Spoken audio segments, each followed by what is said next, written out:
All right, now it's time for the prime rib. I've not done a prime rib quite like this. This is just 4 pounds. This is probably a quarter of the prime rib itself.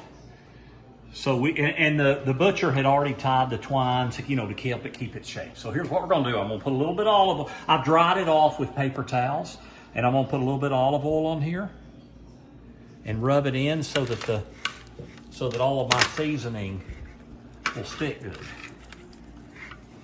Get a little bit more here.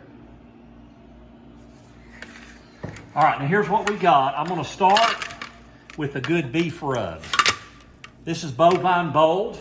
This is a beef rub I like for good beef. It's nice and meaty. I'm gonna put this all over it.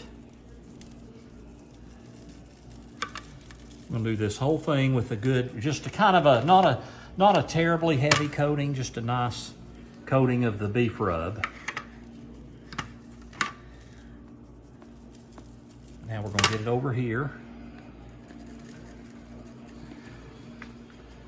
All right, now I'm gonna put the crunch on it. What I've got in here, I've got equal parts my brisket rub, which is pretty much just kosher salt and coarse ground pepper. And then I've got some chimichurri rub. The chimichurri seasoning gives it some nice crunch. And then I've added some minced onion and minced garlic, literally like the dried kind, and that'll give it a nice crunch. And I'm gonna put this all over this thing. And I'm gonna let this hang out while I heat up my grill. Now we're gonna cook it with that fat cap on the top. But I gotta get this all over.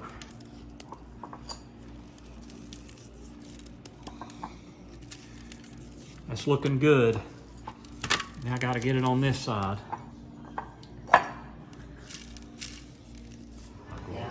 All right, I put it on the smoker. I've got it smoking at 275 degrees. And true to smoking, we're smoking with Jim a couple of different ways. I'm not sure how long this will take, probably an hour and 15 to an hour and 30 minutes because it's only 4 pounds. So in about 40, 45 minutes, I'll put a thermometer in it. We'll track it. We'll bring it up to about 123, 124 degrees internal temp. Okay, here we go. Here's the prime rib. I've sliced it up. I cooked it to 124 on the grill, and then I let it set for 20 minutes with a foil tent. And I'm not gonna lie, I've already had one of these end pieces. This is interesting because the end piece has all that herb stuff on it, and it's incredible. And I'm gonna have another bite.